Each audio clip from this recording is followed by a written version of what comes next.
జై శ్రీమన్నారాయణ. ఓం నమో భగవతే వాసుదేవాయ నమః. ఓం నమ శివాయ. మాఘపురాణం 23వ అధ్యాయము.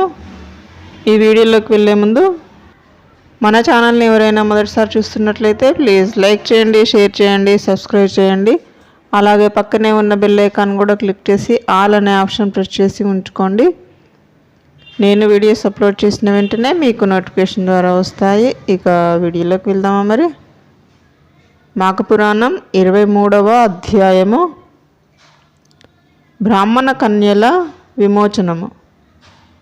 కొంతకాలం క్రిందట మగధ రాజ్యంలో పురోహిత వృత్తిచే జీవించుచున్న 9 బ్రాహ్మణులు ఉండిరి. 9 కుమార్తెలు ఉన్నారు. వారు నిండు యవ్వనవతులై ఉండిరి. కొన్నాళ్లకు ఆ గ్రామపు కోనేటిలో స్నానం చేయుటకు ఒక గురుకుల విద్యార్థి వచ్చెను. బ్రాహ్మణ కన్యలు ఆ యువకుని అందము చూసి మోహించి అతనిని సమీపించి చుట్టుముట్టి తమని వివాహము చేసుకోమని బలవంతము చేసిరి. ఆ బ్రాహ్మణ విద్యార్థికి విద్య పూర్తి కానందున వారి కోరికను నిరాకరించెను.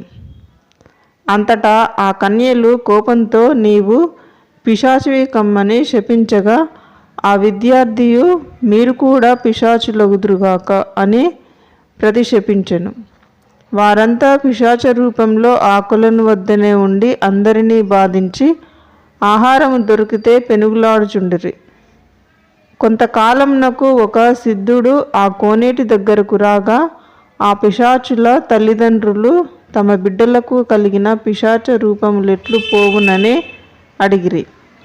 ఆ సిద్ధుడు వీరందరి చేత మాఘమాసంలో గయలోనున్న త్రివేణిలో స్నానం చేయించిన వారికున్న పిశాచ రూపం తొలగిపోవును అని చెప్పగా వారట్లు చేయుటచే ఆ 9 యథారూపములు కలిగినవి.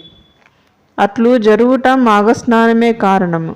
జై శ్రీమన్నారాయణ. ఓం నమో భగవతే వాసుదేవాయ నమః. ఓం నమ శివాయ.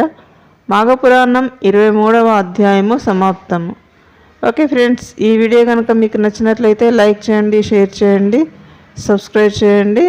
Thank you friends. Thank you very much.